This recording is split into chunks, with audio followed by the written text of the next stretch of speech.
Welcome to the Medovia Menopause Podcast, your trusted source for evidence-based, science-backed information related to menopause. Medovia is dedicated to changing the narrative about menopause by educating, raising awareness, and supporting women in this stage of life, both at home and in the workplace. Visit medovia.com to learn more. I'm one of your hosts, April Haberman, and I'm joined by Kim Hart. We're co-founders of Medovia, certified health coaches, registered yoga teachers, and midlife mamas specializing in menopause. You're listening to another episode of our podcast, where we offer expert guidance for the most transformative stage of life, bringing you real conversations, education, and resources to help you overcome challenges and reach your full potential through midlife. Join us and our special guests each episode as we bring vibrant, fun, and truthful conversation, and let us help you have a deeper understanding of menopause. Hi, everyone. Today on our show, we have Lisa Burchartz. She is a somatic practitioner, executive coach, and former corporate HR business partner with over 25 years of expertise advising the C-suite. Having traversed her own path through burnout and stress-induced illness, Lisa is deeply committed to empowering high-performing midlife women to transcend the enduring effects of stress and to thrive. She champions evidence-based practices and integrative coaching to equip individuals with the tools to optimize their nervous system as a leadership asset and fortify themselves from within. As the co-facilitator of the Empowered Women's Circle, Lisa is unwaveringly devoted to cultivating community, support, and personal growth for women across diverse backgrounds. Join Lisa as she shares her insights and hard-won wisdom on transforming stress and nurturing resilience. Lisa, thank you for joining us today. As I said in the pre-show, I feel like if we lived close, we'd be fast friends. You're just doing such incredible work. Why don't you tell our audience a little bit about yourself? Oh, Kim, thank you. Thank you for the invitation. And so, first of all, maybe I'll start with telling you what I value. Yeah. And that's connection. It is empowering women, and it's creating safe spaces to be curious, to learn, and to really connect with what lights us up, our well-being. And for work, I am a somatic practitioner, an executive coach, and a facilitator of the Empowered Women's Circle with Dr. Catherine Hansen. And Catherine is a dear friend who I've had the great privilege of collaborating with in our corporate work and also hosting our Women's Circle. And from a personal perspective, I'm married to Patrick for 25 years. I'm an Aussie who came to Canada for what I thought was going to be a year of work. And here I am, 26 years later. And mum to Cameron, who is 20, and Sophie at 17. And just really thrilled to be here with you. Thank you. You're a minute away from the empty nest, which is exciting and terrifying. True. You and I have a similar background working in HR for the majority of our career and many, many decades. We don't count them anymore, right? And now you're focused, as you said, on coaching and wellness. Like, what brought you here from your amazing HR career to this space where you are right now? Well, it's a really good question, Kim, and I'm going to be really honest and tell you it was through suffering. Real suffering. And, I always had a deep desire to support people. I've always been incredibly curious about what makes people tick, what motivates them, and a really deep commitment to the employee experience. And very early on, I thought I wanted to be a psychologist. And then, I found this profession of human resources. And I loved it. And, it served me very, very well. Moved into corporate, consulting. So I've had, a career that I feel really proud of. And at the same time, within these systems, so much of what I was doing was, facilitating productivity for the company. And over time, I found that sometimes the humanness was missing in the human resources department. And over time, I found that we were, consistently, under-resourced. We were asking more and more of people, and I was feeling out of alignment with some of my own values, and like constantly bumping up against this experience of how do I, continue to achieve excellence and also take care of myself, my family. It just felt like there wasn't a lot of space. And my body really started speaking up for me. I can recognize now that I was in, varying stages of burnout for the last 6 years of my HR career. And I thought by moving environments, I moved from my long-term employer in global consulting, thinking that things would magically get better if I changed where I was. And of course, wherever we go, there we are. Right. And, I recognized that there were some systemic challenges as well as some individual challenges, in that there was work addiction that I was dealing with. And just a real difficulty in being fully aligned with my values. And so burnout really helped make the decision for me. There were a couple of really catalyzing events that happened. I remember sitting in the office on the 35th floor, and I was about to miss going on vacation with my family because we had a lot of my work involved massive transformation. So I was a HR transformation specialist. So, my expertise is facilitating change. And really focusing on corporate culture. And we were also going through a massive business transformation, and things were not aligned. And so I was asked, would I give up my vacation for the second time? And I remember my heart was pounding, my eye was twitching, my back was spasming, and it was like, oh, I'm missing another vacation. I can never get this time back. What am I doing this for? Yeah. And I recognized that it was actually, time for me to step away and to make a change, and that I was actually really not okay. Like the burnout was at that point where I wasn't at my best anymore. And so I took what I thought was going to be a 12-month leave of absence. That, resulted in a whole, experience of when we stop, when we've been in this state of pushing through, of being in sympathetic activation. When we stop, there's often like a healing crisis. And so that was what I experienced. And that's what led me to what I'm doing now, like through finding my own solutions for burnout and recognizing that I just couldn't keep going the way that I was before. Well, I don't love that the burnout happened. Let me just say that first, but that I love that you are able to put yourself in the shoes of those that you work with, that you know how they feel, right? And I think there's something to be said for that when we're working, whatever space it is, with women. If we can truly understand that feeling and put ourselves in their shoes, it creates a bit more empathy, but also allows us to help in a more meaningful way, I think. And you coach women, executive level, mostly women in their careers who are at that same point of burnout and stress. But you also say that you help women transcend the enduring effects of stress and allow them to thrive. So I love that little snippet there. And I'm wondering if you can unpack that a little bit and help us to understand how you do that. What does that mean? And how do you work with women so that they can transcend that stress and thrive? I love the word thrive, right? We all want to thrive. We do. We all long to thrive and to flourish. And part of the challenge when we are in this constant state of stress and when we're holding, huge responsibilities, we're leading teams, we have our life at home, and there are so many different roles and emotional stressors that we're holding.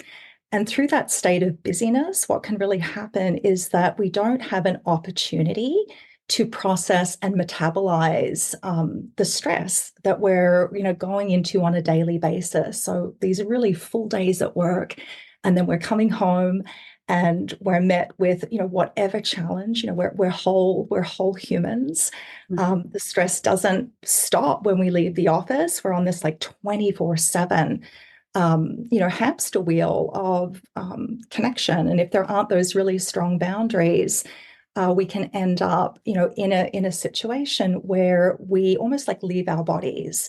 So in order to cope, and we're so adaptable, and particularly for those of us that strive for excellence, that are holding these roles, we have this incredible capacity to override our needs, to override the biological signals that our body is giving us. And so for part of it, it's often not until something goes wrong, right, where there's a health crisis. And if I'm really honest, so many of my clients come to me because they're dealing with really uncomfortable symptoms. And then there's also, what part of like burnout, we know that we have been doing too much for too long without enough internal and external resources. So there's often a lot of like self-judgment and thinking, well, what's wrong with me versus, hang on, what's wrong with the system? Right. Yeah. And so we really look at that, because the reality is, this system was not built by us or for us. If we look at, the origins of the 40-hour work week, it was designed with the idea that somebody would be at home making the dinner and looking after the kids. Right. And, so many of us are managing these huge weights and dual roles. And we know that women, if we look at like even the Deloitte Women at Work survey from 2023, women are still carrying the lion's share of, child giving and like all of those emotional tasks and domestic labor. That's still with us.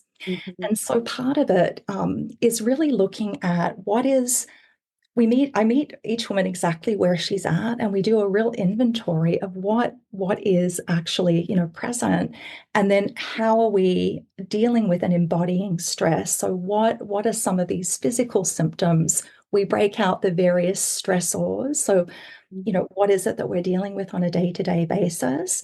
And then what's actually happening within our inner experience. And so we start to bring embodied and somatic awareness to the different situations, relationships, to start building capacity and to look at how do we resource ourselves, and to bring in like new ways of being, anchoring, grounding. When we're in this constant state of doing and achieving, a lot of the time without realizing it, we're often holding our breath.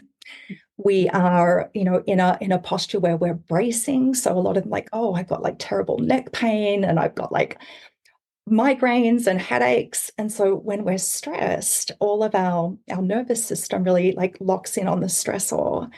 And so we brace, we hold all of these tension patterns. And so we start to just, again, it's a very individual experience, but to bring awareness to where are we holding tension, where are we experiencing uncomfortable sensations in the body, and to look at ways of unraveling some of those ingrained patterns and autonomic responses. So we start with a really good basic overview of stress. How do we feel about it? How do we define it? How does it show up? And then if we can start to notice it, can we actually complete the stress cycle? Because again, a lot of the time these things happen, we power through, we override, and then we have this experience of compound stress. And that's where a lot of these chronic conditions are anchored in. So we start to come up with ways of discharging excess survival energy, because what we don't have time to metabolize gets held in the system, in the soma. And so, we go through and develop a personal plan for releasing that, lots of self-compassion and working within the structure and capacity of each woman's experience. You just said something, Lisa, that I think is interesting. You said we don't allow ourselves to complete the stress cycle. And it stopped me for a moment because I don't think we think about stress that way. I think when we say stress, at least for me, when we say stress, I think all of those things that you just said, right? We're holding tight, we are in fight or flight.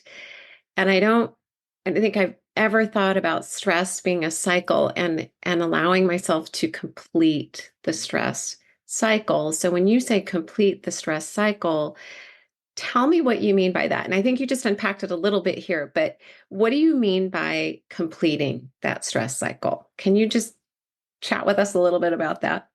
Absolutely. And so, our nervous system is this incredible, vessel. It's designed to keep us safe. And so every single time, in relationship, we're going to have an experience. So, say for example, we get a call from the CEO and, it's like, I need to talk to you.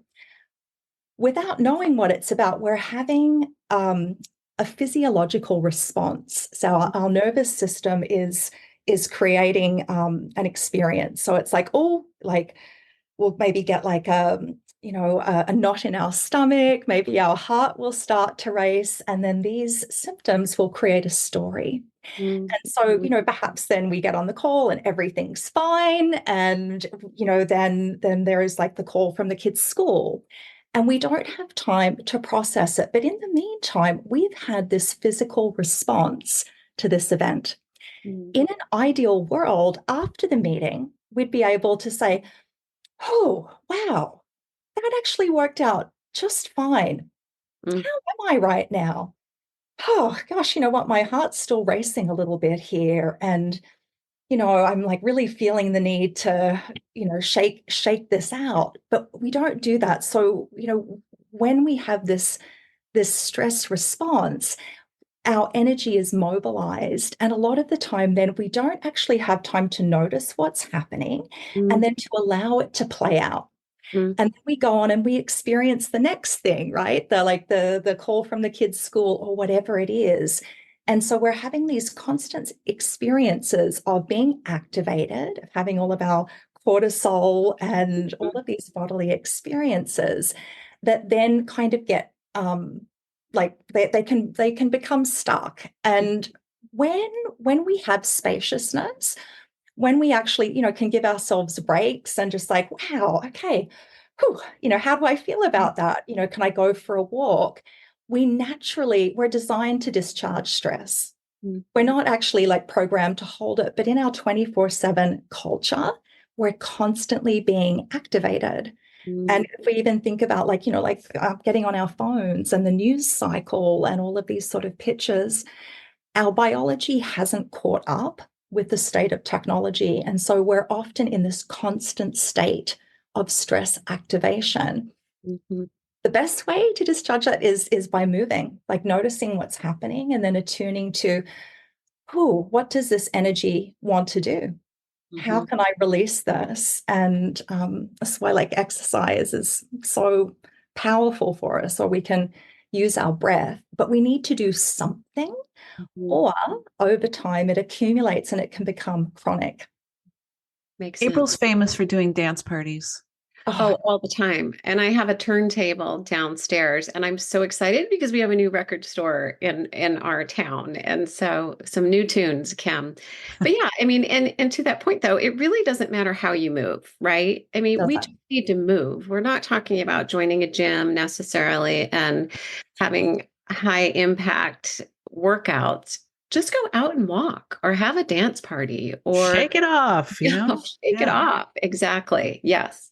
That's exactly it. It's about attuning to what just happened inside of me. Where am I feeling that in my body? And if I can really like bring some awareness in, like, is it warm? Does it have like a sensation or a vibration to it? And how would it like to move? Because it's this active energy. And so if we can then really get to know ourselves and to trust in our instinct is to get it out and to move. But we've been conditioned, right? Like, oh, I shouldn't need to do that. Oh, I have to move on to the next thing. we've become disconnected from our sovereignty, from our natural instincts, and that's what we want to reclaim. And even connecting in with what you love, if it's like, just getting out and running or putting on music, if we can just like, what would bring safety, regulation, a sense of belonging and empowerment to this experience? I feel activated, I'm feeling a bit antsy. What would be a meaningful way for me to discharge this energy? Do you find that's difficult for women? I'm just out of curiosity because we've been conditioned to hold it. I think about a pressure cooker when you're saying this. Like we just keep putting it in the pressure cooker and eventually it's going to explode, right? And those are some of the physical symptoms that you were referring to. So what does that look like for women? Do we have a hard time moving into a space where we're able to stop? Notice, we've said notice, several times here. We have to notice, we have to understand our bodies, we have to understand how we operate and what physical effects are taking place. Is it a tough place for women to shift over into that seat? What have you found? I think it really can be within the population that I serve, because we have done such an incredible job of overriding like our needs, or even like, convincing ourselves like, I don't have needs, right? Like this whole, in order, where we're often working harder, longer, smarter to keep our space at the table. We're carrying so many different things, and depending on, our family of origin story, on what we've experienced, the past really informs the present in terms of how worthy we feel of actually being able to slow down, what we've been conditioned. Like, certainly for me, it was like, well, that's being, selfish or lazy. I don't have time to do that. I would be very dismissive. It wasn't until, I experienced a health crisis that I realized, like, gosh, I don't like how it feels in my body. I spent all of my time in my head. And so I think each woman's experience is informed by her previous lived experience, what she believes about self-care. Yeah. And also her unique circumstances, how resourced or under-resourced. As if we're caregiving and we're putting so much focus on others, we can feel very noble, right? About like disconnecting, like, oh, I'm fine, I'll get to me later. But of course that doesn't happen. And so, so much of the work is about like coming back to like, we matter. We all have needs. Needs are not selfish. And the basic need for rest and restoration, when we've been working really hard, our system absolutely needs rest and restoration, or over time, we exhaust our cells, our organs, and this is where so many of these chronic conditions come in. And so it's, for most of the women that come to me, they have a really hard time giving themselves permission to take up space and to take care of themselves, because they've been so focused on caring for and leading and achieving. And it's very difficult at times. I'd imagine too that many women, and I can speak for myself on this, I don't always recognize or know how to listen to my needs. Right? Mm-hmm. So I'm sure that you probably spend some time helping people really like identify what it is that they actually do need. Absolutely. Yeah, one of the things that you talk about, and you've referred to the nervous system a couple of times, is using your nervous system as a leadership asset. Mm. I can tell you my nervous system is more of a hindrance than a help sometimes. And I am starting to recognize when, oh, okay, that's what this feeling is. Okay, that's what I need to do now. But how do you make it a leadership asset rather than you were referring earlier, like the CEO calls you and you make up a story because that's what human brains do. Like, what can we do to use our nervous system to our advantage? Mm-hmm. It's such a good question, Kim. And one of the things, and maybe I'll pull in good old polyvagal lab here. But for so much of us, our awareness is like 95% of our thoughts, our reactions are actually happening outside of our conscious awareness. And so in terms of really optimizing our nervous system as a leadership tool, it's starting to get a sense of so the polyvagal ladder, this is designed by Deb Dana, who is an amazing therapist and an expert in optimizing the nervous system. And so when we are resourced, when we are connected and we're at rest, like rest and digest, we're at the top of the ladder. Every time we have a stress response, however, we're essentially mobilizing in some way. And so part of what we want to do is to get a sense of, when am I leaving my calm, connected, grounded state? And when am I being pulled into a state of mobilization? What does that feel like? What are some of the early symptoms? And so, for some of us, it can be, a heart, like I feel my heart sort of racing a little bit. I've noticed myself like breathing a little faster, or I'm noticing if we're mobilizing for flight, or like, because this is good. We actually need stress to mobilize us into action, right? So it's starting to notice what that feels like. And then over time, however, if we're not able to complete the stress response, we can move down the ladder. We can get stuck in between a sympathetic state and a parasympathetic state. And this is all to do with the nervous system and our vagus nerve, which is like, this incredible like nerve that starts at the base of the neck, and it actually wanders down through all of our organs. So it comes down through the lungs, the heart, and then it actually branches out into all of our like abdomen and gut. And it's actually picking up any change to our environment, right? Any potential sort of threat. And so 80% of the communication is coming from like the bottom up. So it's picking up like the activation of stress in the gut, right? So we actually have like 3 brains. We've got the brain in our stomach. We've got like this connection through the heart, and then the brain, and it's all connected. And so part of the opportunity is just at any point in time, like, what state am I in? Have I left my state of regulation? And am I feeling activated?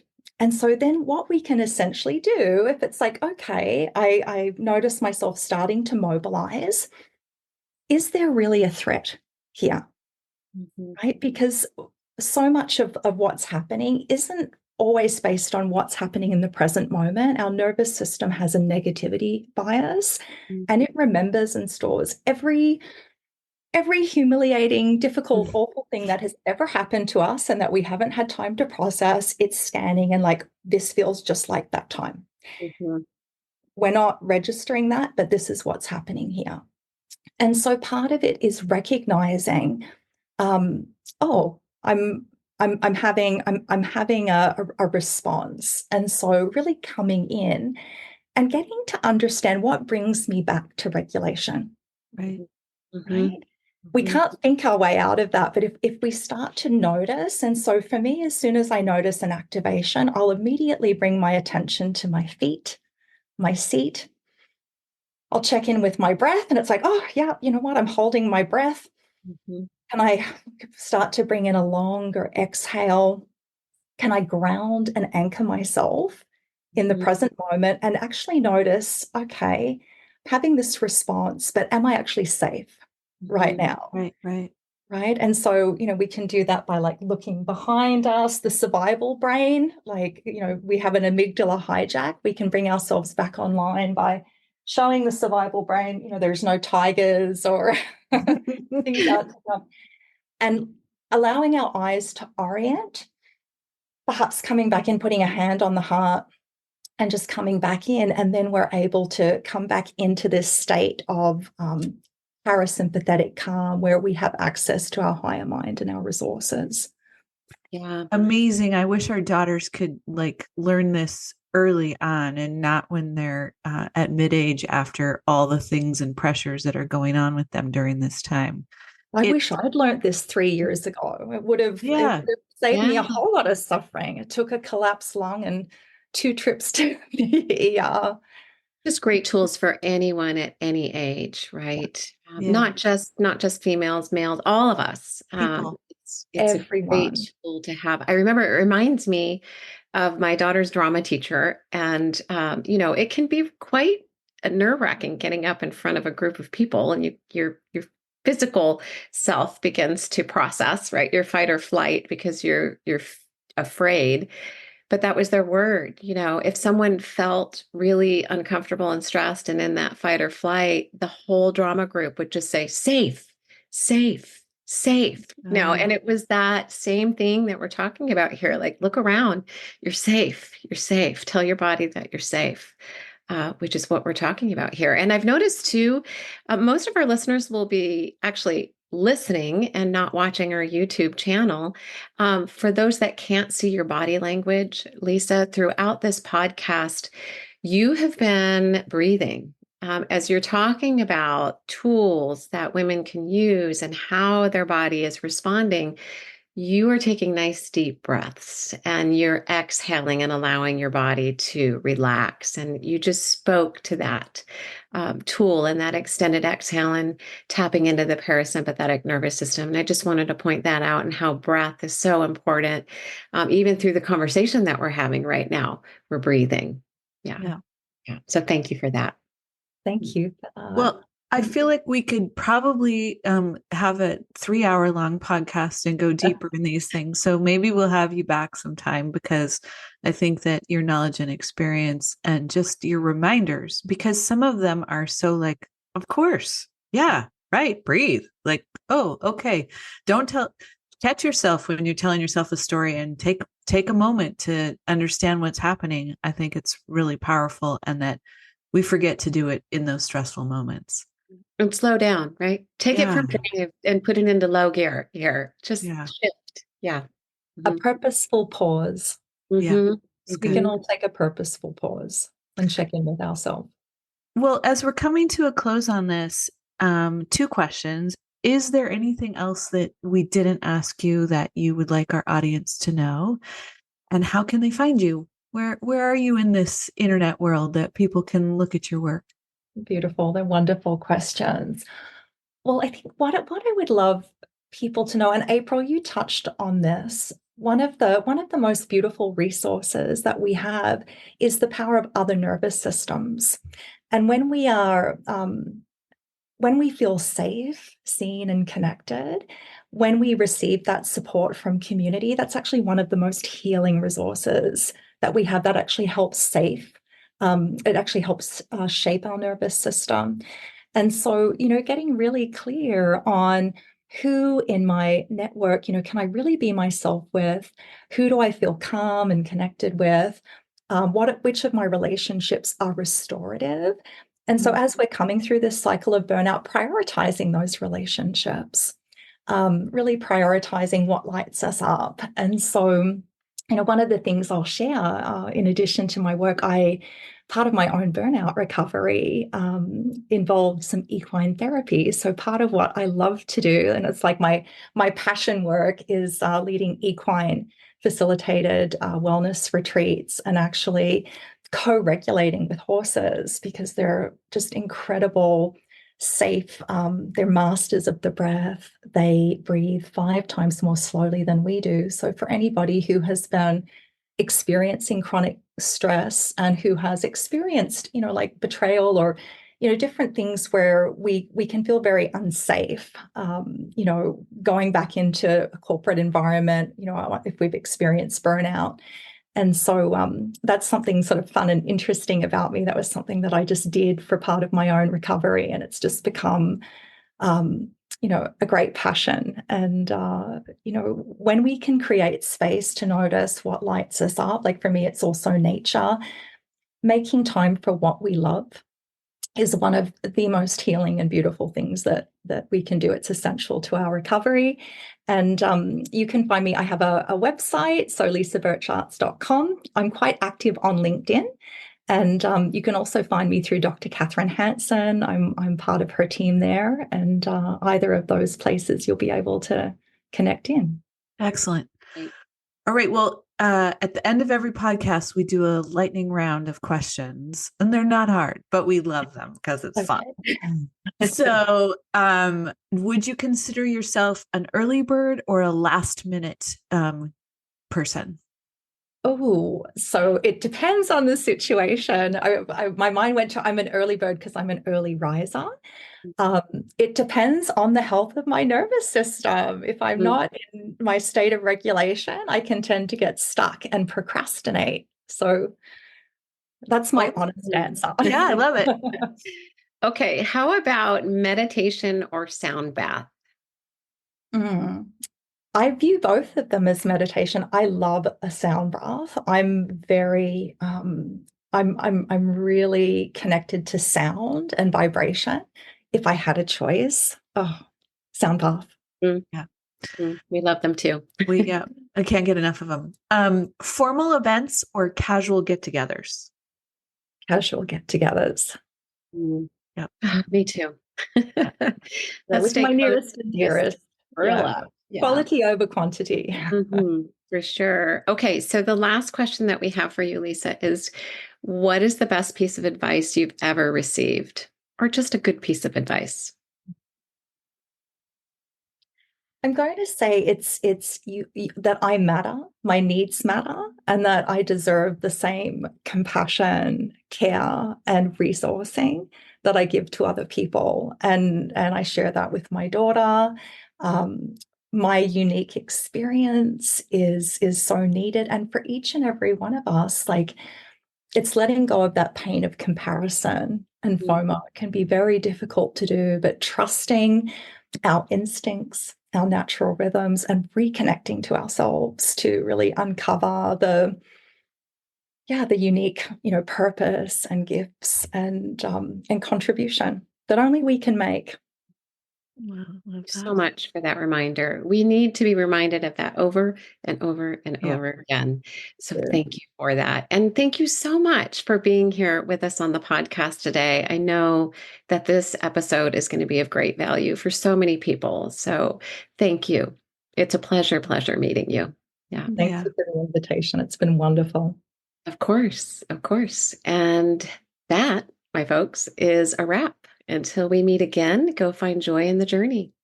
Take care. Lisa. See you soon. Thank you for listening to the Medovia Menopause Podcast. If you enjoyed today's show, please give it a thumbs up, subscribe for future episodes, leave a review, and share this episode with a friend. There are more than 50 million women in the U.S. who are navigating the menopause transition. The situation is compounded by the presence of stigma, shame, and secrecy surrounding menopause, posing significant challenges and disruptions in women's personal and professional spheres. Medovia is out to change the narrative. Learn more at medovia.com. That's MIDOVIA.com.